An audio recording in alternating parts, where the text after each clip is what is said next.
So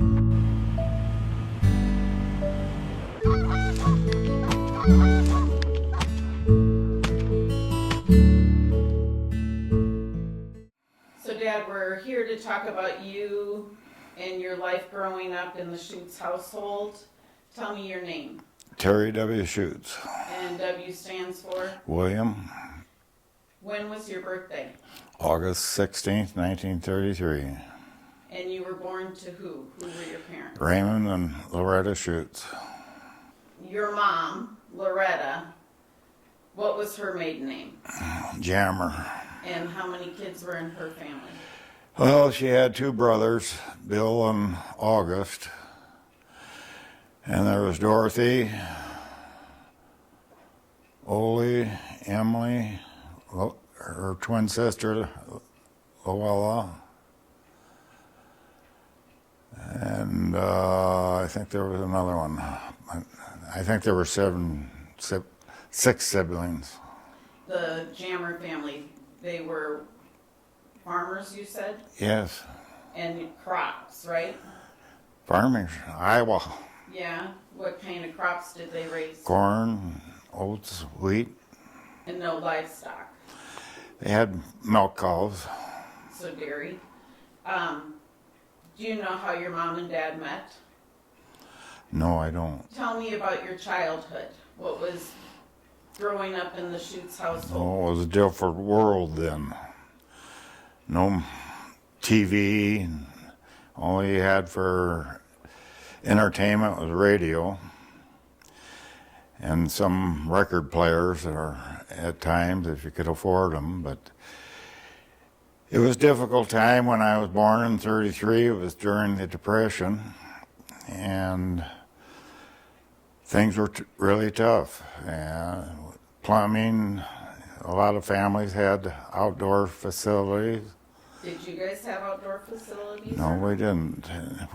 I didn't grow up in. My sister may have had some, but we had indoor plumbing where we grew up. My dad was a chiropractor, so he was considered upper class at that time. So there was not very much hardships for our family, because a lot of the fees that he got from doing his work in chiropractic was farmers would give him food, meat, eggs, and stuff like that. And especially during World War II in the early 40s, everything was rationed at that time. And being upper class, he got extensions on gasoline because of his livelihood and things like that.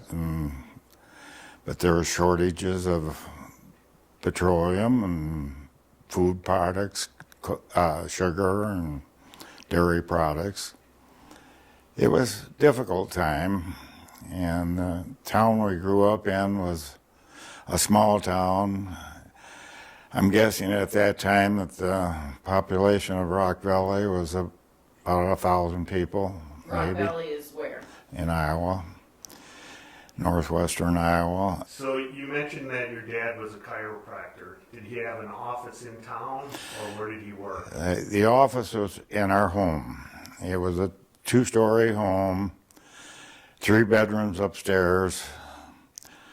Downstairs, when you came in the house, there was like a parlor room. And we had sliding doors separating the rooms. And then you had a living room for the people that lived there. As you came in the house, to your left of the parlor room was his treatment room. He had an office and an examining room. And then we had a dining room and a kitchen and a bathroom on the main level. So your house must have been pretty busy then, if you had a lot of customers or clients then. It wasn't really busy, but there was constant people coming in. It wasn't standing in line or anything like that. It was mostly by appointment. And when he was operating during the daytime, the doors between the parlor room and the living room, family living room, were closed. And they opened it up when he closed up his shop during 4 o'clock, 5 o'clock in the afternoon. So was it a hard time growing up as a young child, having that in the same house?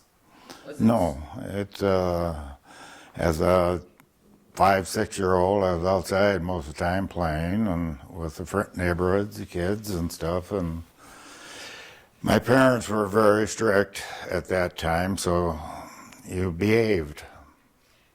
And it was just kind of a known thing, you just didn't challenge them? Or do you remember getting in trouble and learning through experience that you had to get Oh, my outside? mother had a hairbrush that she used on occasion, and my dad had a razor strap hanging in the basement that if we did something serious that was wrong, like my brother and I, and one time that I think my brother Raymond and I were planning to do something that we were going to get in trouble with.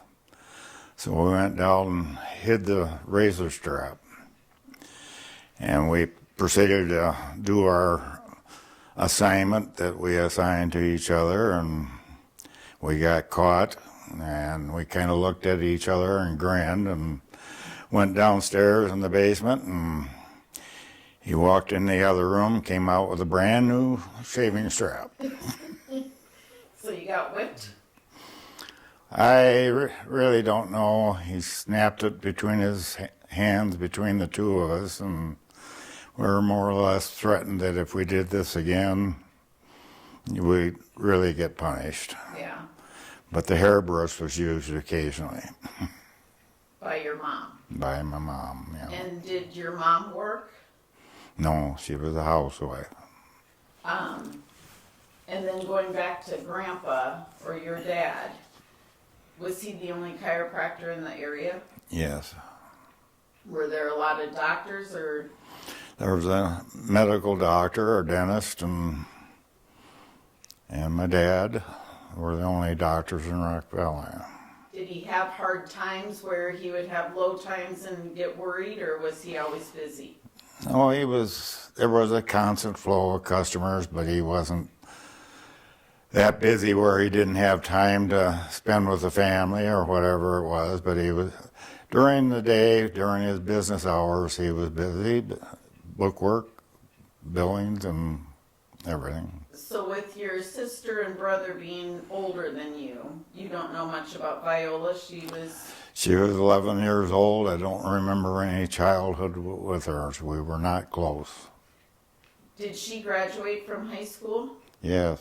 And did your mom graduate from high No, school? she went to, I don't know if she graduated. She had graduated from high school, but no college. And Grandpa, your dad, obviously graduated from high school. Palmer School of Chiropractic in Davenport, Iowa. Do you know how he got into chiropractic? No, I don't know. So Grandma never worked, She was a housewife.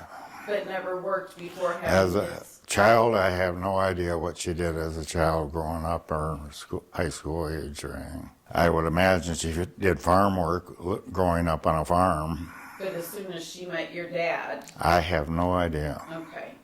And then let's talk about you growing up. So you and your brother Ray were 4 years apart. Were you close as kids growing up?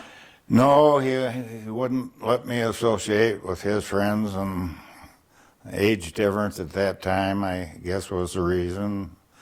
We did some things together, but not until college years or high school. When you were older? He was 5 years ahead of me in high school. He graduated in 46, and I graduated in 51. So as a young kid then, who did you chum around with? I had school friends. There were friends in the neighborhood that we had guns. We made our rubber band guns. We'd take old inner tubes and make bands out of them, cut them in like about an inch wide and stretched them across. We took these snappy clothespins, fasten them to the end, and stretch the rubber band back, and then shoot them at each other and stuff like that. Tie a knot in the rubber band, and we had corn cob fights and occasionally stone fights. Anybody get hurt? Well, I caught one rock up in this area one time and cut it up, but yeah, there was some injuries occurring.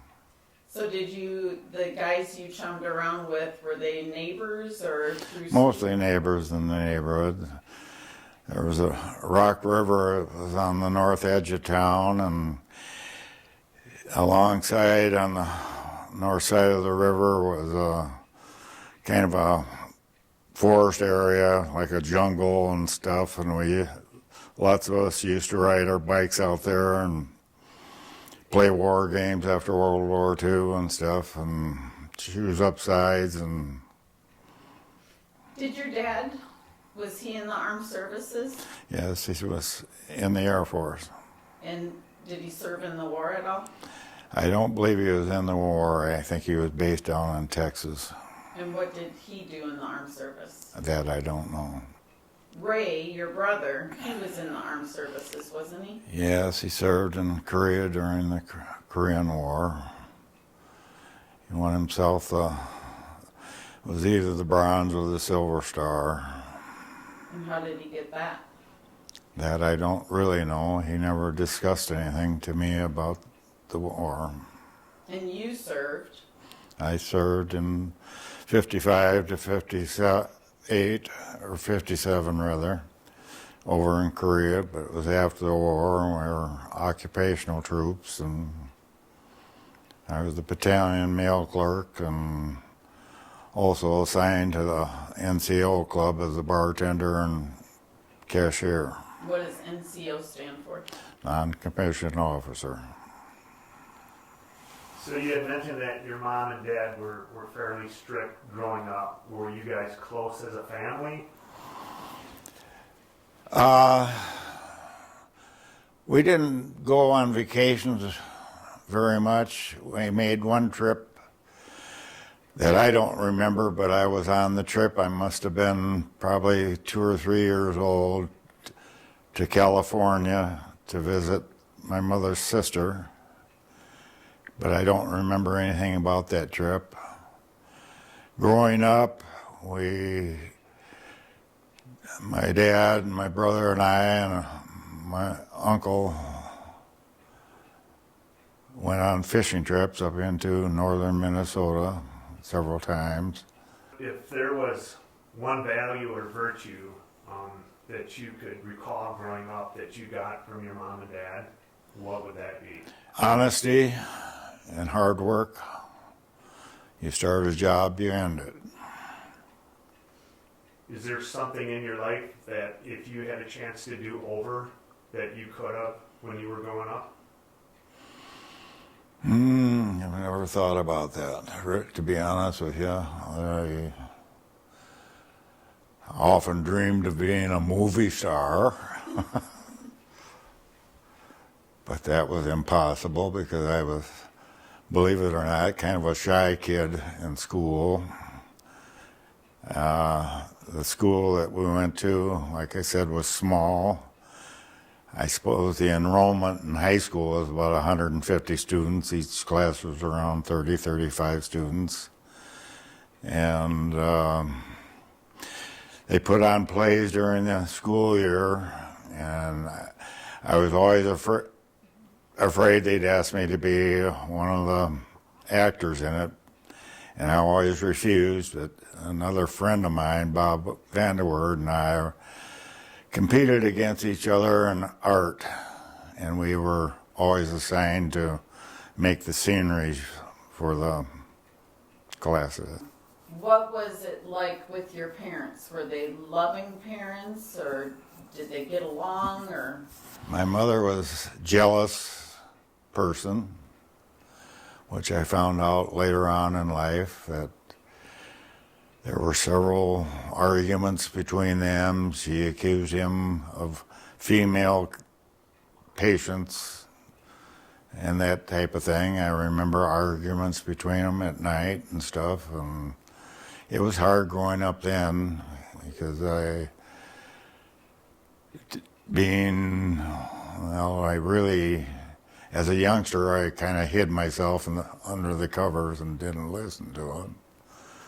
High school, we were in the same house then. We were in a family home with the office that he bought a piece of property in 46 and had the house built, and it was an old filling station.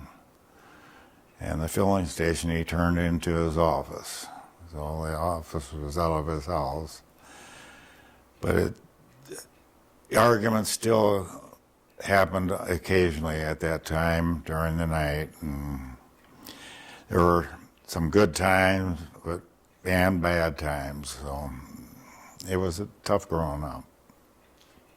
Were you able to talk with Ray about those times at that point, or No. did you hold it in to yourself? By myself. Was your mom loving to you or no?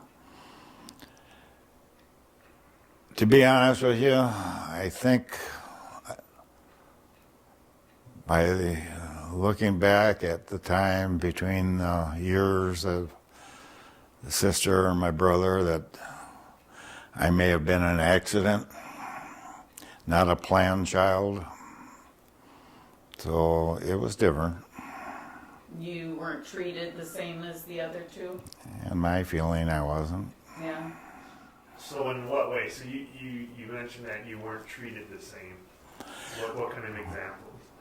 Well, my brother was older, and if we would go pheasant hunting, for instance, like I may have been 12, 14 years old, he's a young man almost, and he was favored and stuff like that, and given more instructions on what to do. And I didn't get that until I was in high school, and he was in college. So was there something that your dad did specifically with you as a kid? Is there something that you guys enjoyed doing together? No, he was, like I said, he was a very strict person. If he told you to do something, I did it. But you never did anything for fun together? He never took you hunting alone, or? Well, when I was in high school, yes. But not as a young child? No, not as a young child. Did he go out and play in the yard with you at all? No. So growing up, you went to grade school. Was it a public grade school or a private grade school? Public school. Public. What was the name of the school? Rock Valley High School, or Rock Valley. They didn't have a private name. All the schools were either the name of the town. It wasn't a parochial school, Catholic school or anything? They had us before, well, my sister, they had a Catholic school, but it was closed when I grew up. But in the summertime, they had, I think it was 2 weeks, they had nuns come in and two weeks of religious classes. So the clothes that you wore as a child going to grade school, were they brand new or were they Hand-me-down. From Ray to you, or would you guys get them from other people? Either patients did something. There was a case, the only new clothes that I remember was they bought me a suit for high school graduation. Christmas time, you got maybe some sweaters or something like that, but it was mostly hand-me-down from my brother. Were your parents giving when it came to like birthdays and Christmas? No, Christmas time was small. You had your normal, maybe 2 or 3 gifts a piece, and that was it. We spent, on the Jammer family, we usually spent Christmas Eve up there with most of my mother's sisters and brothers lived right around Rock Rapids, Iowa. And it was a big family occasion. I loved going in there. And then on Christmas Day, occasionally we'd drive to Sheldon, which was, both towns were about 25 miles apart from each other. And that was a small deal.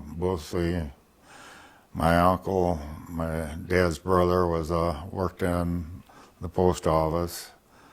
He was not a wealthy man or anything like that, and they were kind of a quiet, religious type family. So. That was your dad's side. Yes. So is there one gift that you can remember that really meant something to you when you were growing up that you received? Oh, there were a couple of them, I guess. I remember board games or something like that. I remember there was a football game that we got that my brother and I would play with, where you shake the dice and you get yardage making and stuff like that. There was a miniature, what do they call, a pinball machine once that was given. It didn't last long, it got broken. I remember a Chinese checkerboard thing down in the basement of Grandma's house. Yeah, played checkers, Monopoly, and that type of thing, a lot of that. So, sports. Did you participate in sports then? I participated in trying out for the different sports, but in high school, the coach was the superintendent of the school, and his son was a classmate of mine, and I was never picked to participate in a game, but I was used on scrimmage and training, warming up for it. But I did go out for track, and I made the track team there, and I was not very fast. I remember one track meet we went to, and I think it was a 400 relay or 440 relay or whatever it was. And Bob Vanderhoord was a very fast runner.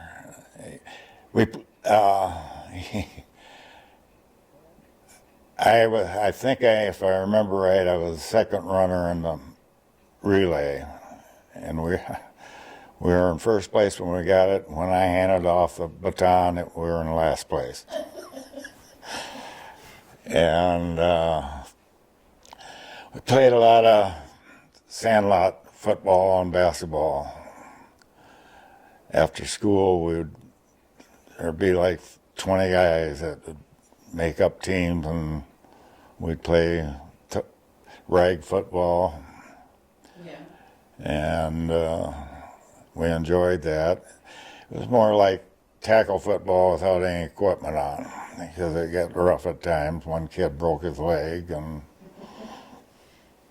Well, going back to your school, was it a one-room classroom for all 4 classes, or was it everybody's grades were separated, or how was school like? for classrooms, Yeah, was there it, were separate classrooms for the grade.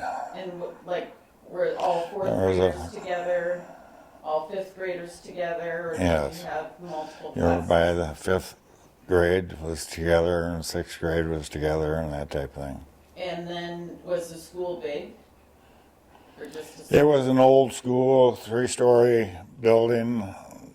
They had a workshop in the basement for wood. You could make wood furniture and stuff like that. They had the old school. They built a new school, well, high school, when I was in grade school. And then the high school students moved over to that one, and that's where the basketball court was moved out of the basement of the old school, which had a ceiling of probably about 18 feet high. If you took a long shot and looped it, you'd hit the ceiling. So growing up as a kid, did you have your own bedroom, or did you have? Yes. No, we had 3 bedrooms upstairs. My sister had one, and my brother and I shared one, and my parents were one. And I can recall you telling me once, I take it your bathroom was downstairs? Yeah, the bathroom was on the main floor. And you had mentioned once that your dad had noticed some of the siding. No, he had a patient or something that come in one time into the house. His office was on the front of the house, and the 2 bedrooms were on the second level on the front side of the house. And the patient came in and said, "Doctor," he says, "I think you got to do a paint job on the front of your house." And he said, "Why?" And he says, "Come on outside and I'll show you." So we went up, and we had a wraparound porch on the house, screened-in porch. And underneath the windows on this 1 bedroom, there was a yellow stain coming down the white paint. And that was caused by a weak bladder. Both my brother and I, instead of going downstairs, we'd open the window and go outside. Did you get the razor strap? No, we just got chewed out royally. Did you have to paint the house then? I don't recall that the house was painted or washed off or how it was cleaned up. And then going back to Christmas, would Viola come home? Would you guys spend it together? I don't recall any childhood things. The only thing I recall one time was during the summer that I pushed her off a bike one time, and I think she was in college at that time, or in high school, I don't remember. And I got mad at her for some reason over her and pushed her off a bike, and I got in trouble on that. But we were not close, like I said before. She was married in 1942, so I was 9 years old.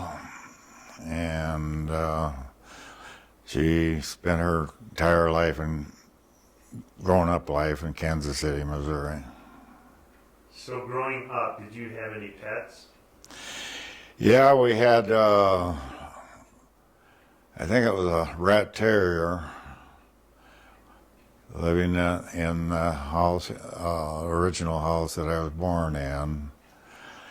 But my dad had to get rid of it one time because it got into a habit of nipping at the patients and stuff like that. So he gave it away one time to a farmer that lived about 8 miles away from us. And about 3 days later, the dog showed up at the house. What was the dog's name? I don't remember what her name was. I think it was something like Teddy or something like that. And then during World War II, we got a Chesapeake retriever from a farmer that had a litter of them, and Ginger was her name. In payment of his bill, he gave my dad the dog, and at that time, most dogs are given away. Mother was a champion retriever or something like that. And I remember Ginger, with no training whatsoever for hunting, going hunting with my dad when I was in high school. We were out walking the river, duck hunting and pheasant hunting because the crop fields were alongside the river.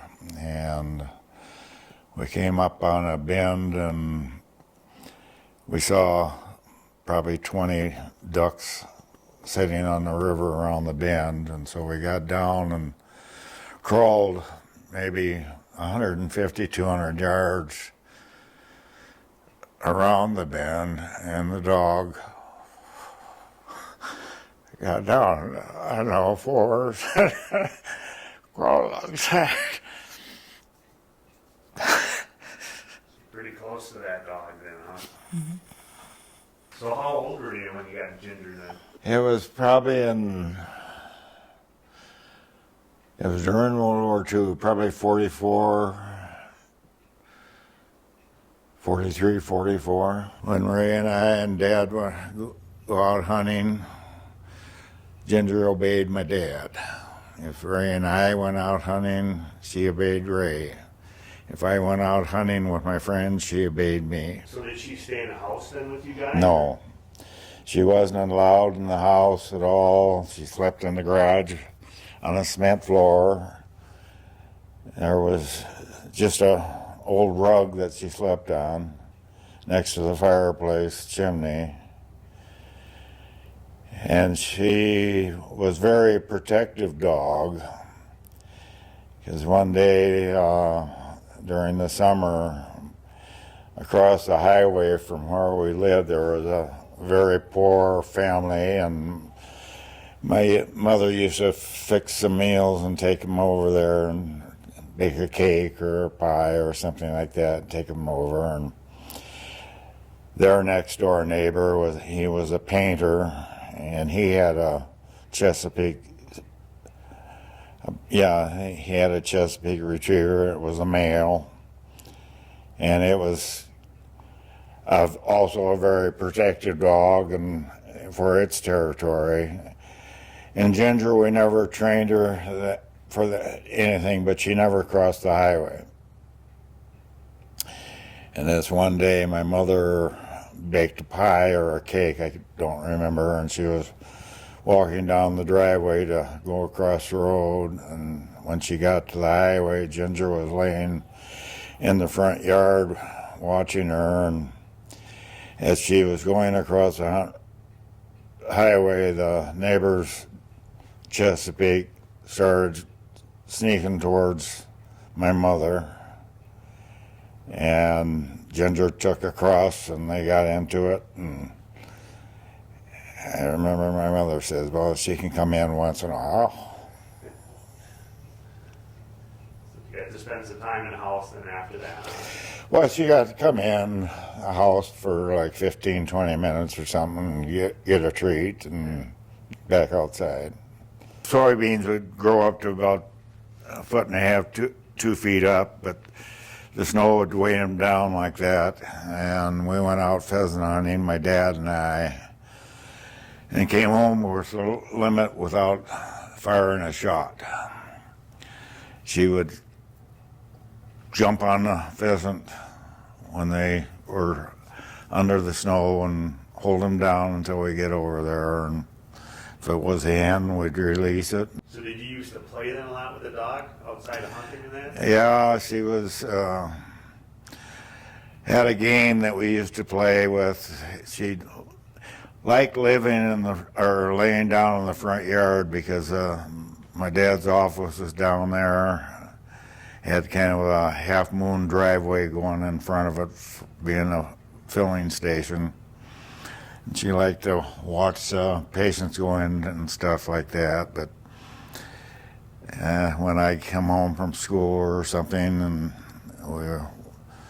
before dinner that night, I'd take her out and make her sit in the front yard or lay down, and I'd go hide in the back. We had a grove of plum trees in the back, and right behind the house was a tree leaning over the patio, and I'd go hide someplace and whistle for her, and she'd come running around the house and looking for me and stuff.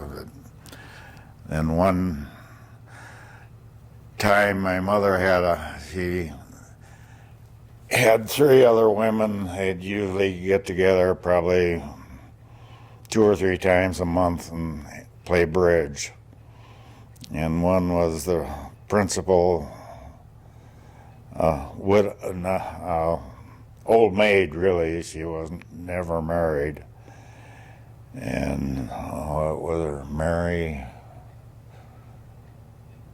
McGill, I think it was, the principal. And she was a heavy smoker, and we didn't allow smoking in the house.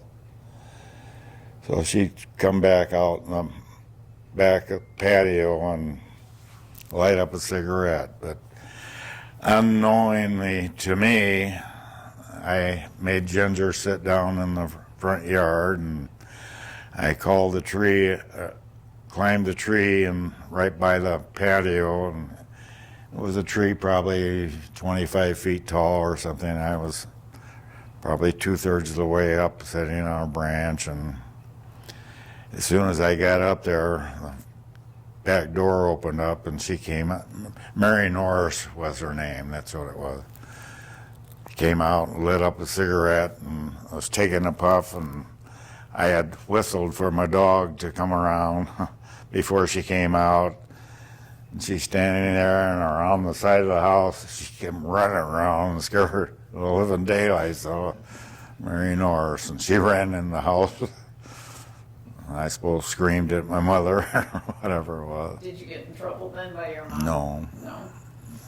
So when you went hunting and that, so you had guns in that. Was that a gun that you got or were given from your dad, or? No, he bought me a 16 gauge used gun from, I think it was the guy that ran, the manager of the railroad depot, and I used that one. It was a pump gun, 16 gauge. I used that most of my growing up years, and I gave it to Chad when I bought my other guns. So you mentioned that growing up you were pretty good at drawing, or you had a talent for art. When did you figure out that you were pretty good at it, and how did you learn it? Well, I just, growing up, I don't know, it was just a natural trait that I had because I liked to draw. And then, especially in the fall and during football season, the Des Moines Register had a sports page with photographs of the games that were, different games that were played. And I'd loved copying pictures off of that. But then I remember during the 40s, Joe Louis was the world heavyweight champion. He was fighting a German fighter, I think it was Max Schell, but I'm not positive on the name of it.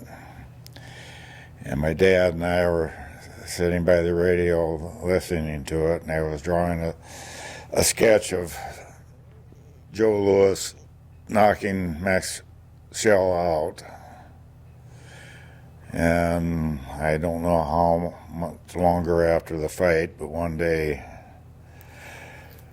Dad came home from the post office, and there was an envelope there, and inside the big flat envelope was a photograph autographed by Joe Louis. That's how you got the autograph?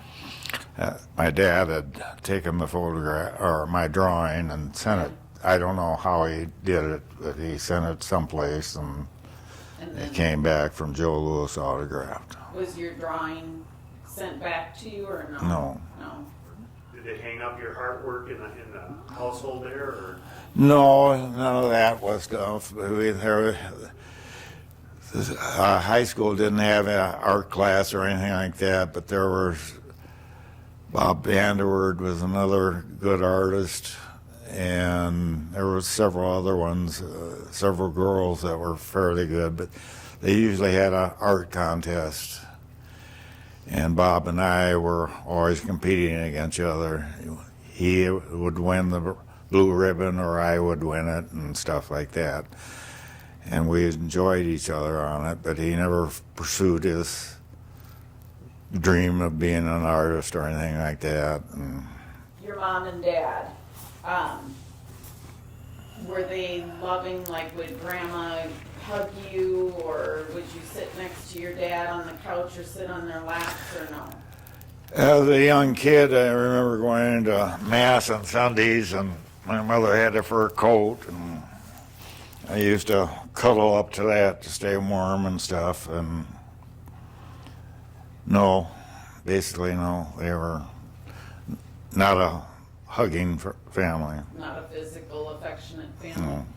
What about household chores? What kind of things did you have? Oh, I remember growing up during World War II that Mondays was wash day, and I would go down and help my mother. My job was to cut up soap. They came in bars. I don't remember what it was called, lye or what it was, but Borax? no, I don't remember what it was. But you sliced it up in fine pieces and stuff like that. And I had to help her hang the clothes on the outdoor wiring and stuff. And So did your mom cook on a wood stove, or did she have an electric stove? no, she had a electric stove. All the while I remember. I remember her sister Elma was a farm wife, and they lived in a rundown house, poor house, and they had a big stove in their kitchen that heated the house, and they burned corn cobs and coal and wood and stuff in it, and heated the house with it. I'm gonna guess that with Grandpa having his office in the house was kept pretty tidy. Yes, it was. Did Grandma do that, or did you have She hired did help? that. You No, didn't she have didn't. hired help? She didn't have any hired help. So what was your family I mean, obviously you said you came from upper class. Was your family well liked in the community or highly respected? He was respected, yeah. And then you told me a couple stories about because of needing to maintain that class, that you had to be prim and proper growing up. Well, growing up, we respected it and obeyed the rules and stuff. She behaved. When we moved out the other house, it was in 46, so I was probably, I graduated in 51, so I was probably in the 8th or 9th grade.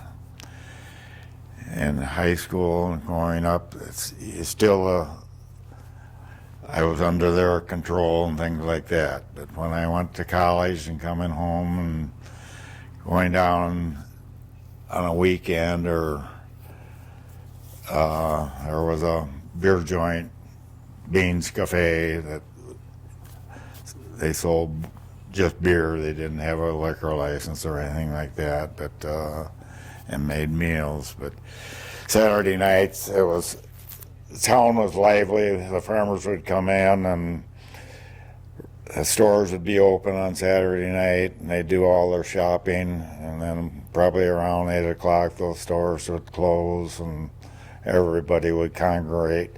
There were a pool hall and Beans Cafe, I think, were the only ones that served beer, and both those places would get crowded on Saturday night and until midnight when they closed up. But did you ever do anything that you got in trouble for because of your name and the reputation within the community? Well,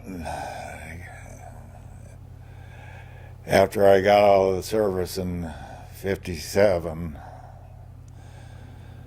it was probably 2 or 3 weeks afterwards that I got home, and I don't know why, but it was on a Saturday night.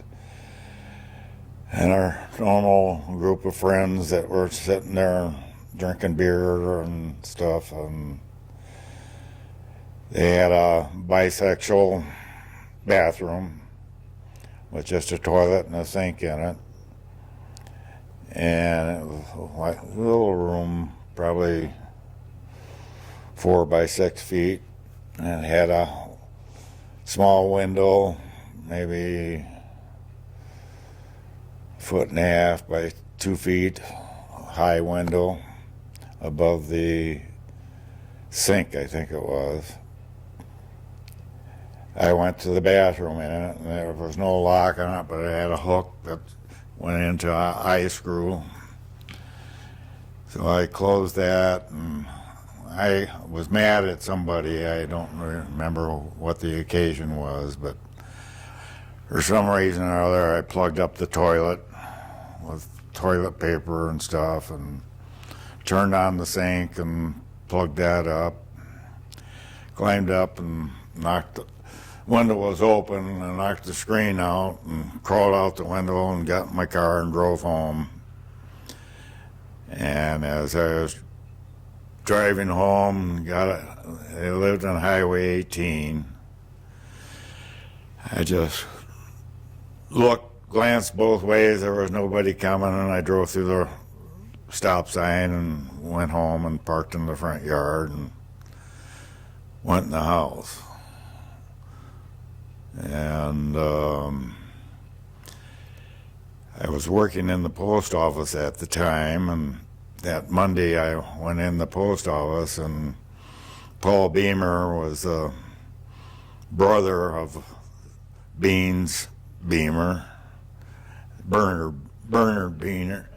The name of the cafe was Beans Cafe, and the owner was Bernard Beamer, and told me that you better go over and talk to my brother. And I said, why? And he said, well, he wants to discuss something with you. So I went back over there and to the cafe, and Beans read the riot act to me, and he says, why did you do this? And I said, do what? Ruin my bathroom. And he says, oh, somebody tell you I did it? And he says, no, the cop came in and told me what the problem was. And he followed you home, and he wants to see you after I get through talking with you. And he says, it's costing me, I forget the amount of money, $50 to clean up the bathroom or whatever it was, and you're paying for it. And I said, fine.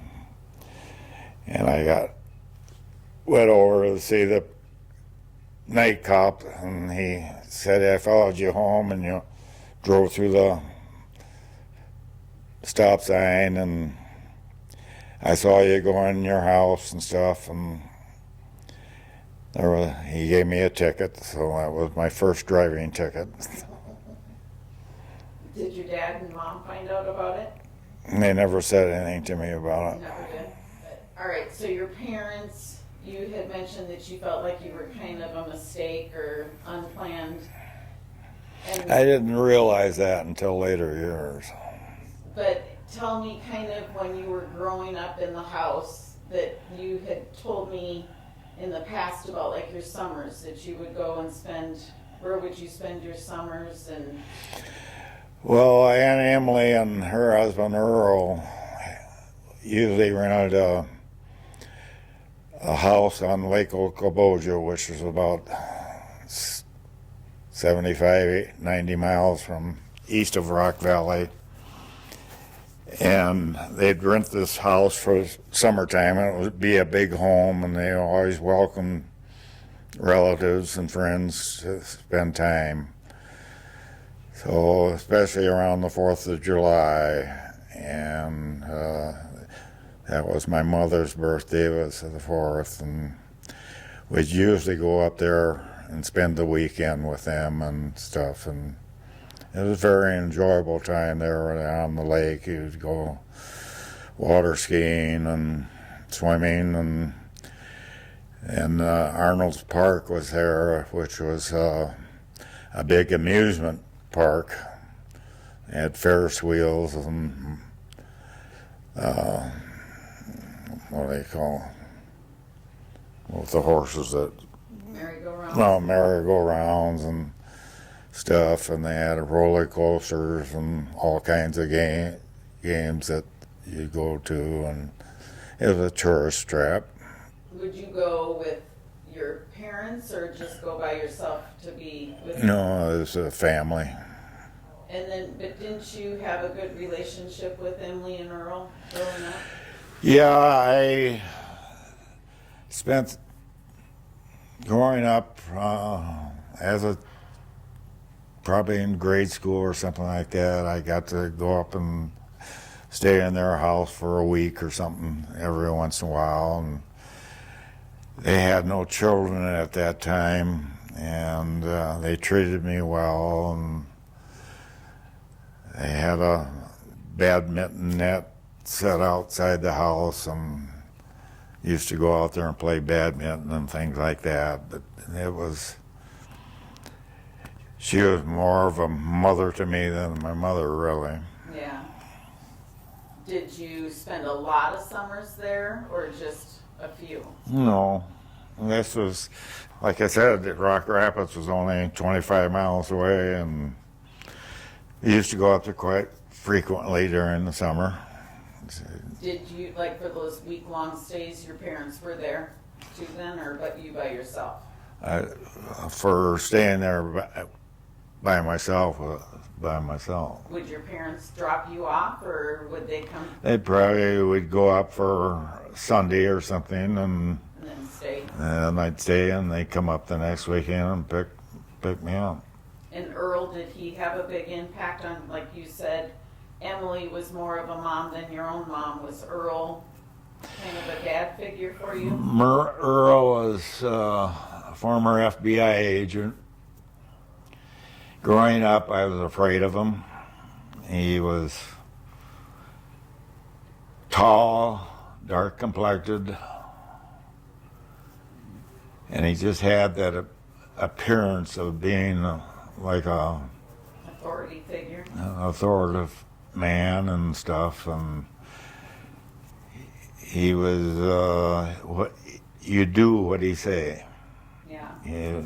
Growing up, I had a cousin, Ed Larson, who lived in Joplin, Missouri, but he was a couple years older than me. They came out here and visited me. He and his brother was my age, probably about 6 or 7 years ago, and we were reminiscing about the family, and I mentioned that I was afraid of Earl, and Ed said he was afraid of her. But he was loving for you, though. I remember going to Emily and Earl's house, and That was in later years. They lived in a huge home, and a 3-story home. He had a small basement, but he built boats in the basement. He built 2 or 3 sailboats, and he built 2 or 3 speedboats. really, And down there, and I remember at the lake home that they stayed, he had put both a speedboat and a sailboat on the lake. did you go sailing with him? He let the kids go out, like my brother and Ed and Bob and I, when we were up there, like over the 4th of July, we'd go out sailing, and he'd take us out water skiing. Did you ski on 2 skis or slalom with 1 ski or It was 2 skis. 2 skis? Oh, and then they had a flat board too. They had a flat board that you it was tied to a rope behind the boat, and then you had a rope coming up with a handlebar that you did, and you'd go out like a surfboard. Did your parents do that too? Hmm? Did your mom and dad go in the water with No. you guys? I don't think my dad could swim, to be honest with you. Do you know if your mom could swim? I don't think either one of them. I never saw them swim. I thought you were on the basketball team for high school. No? Intramural in college. Okay. Growing up, did you date then anybody, or? Growing up in Rock Valley, no. At that time, I didn't date. There was one gal, Levon Westlake, chubby little girl, and she had the hots for me, I guess, because she made little bracelets for me and all this stuff, and I kind of shunned her. And there was another one that ended up being a cheerleader in high school, Catherine Ruloffs. But she was a very intelligent gal, and I kind of adored her and her looks, but we never got close to everything. But The only one that down at DeSmit was close to me and stuff, but I remember in high school we have no foreign language other than Latin, and you had to take Latin class. And I had to always look over at Donna's paper doing a test or something like that, and she'd show it to me, and I'd copy her answer down and stuff. How were you as a student academic-wise? Were you A's or No, I was probably a C. C average? I was not a good student. No? Were you athletic? I thought I was. Yeah, I think I was. How about Ray? Was he athletic? He was on the basketball team growing up. Did you guys ever play outside together, ball games of any sort? You and Ray? Not with Ray. I did with older kids. We pick up basketball games and stuff like that. But the two of you wouldn't just go down Pick and up football games. Yeah. Baseball, I love baseball, but I remember growing up, I played junior legion ball. But I probably wasn't the best hitter at the time until later on, but I remember I had a streak of about 20 at-bats or something like that without getting a hit. And then I got a line drive to right field, and I was so excited running to first base, I tripped and fell down and got thrown out.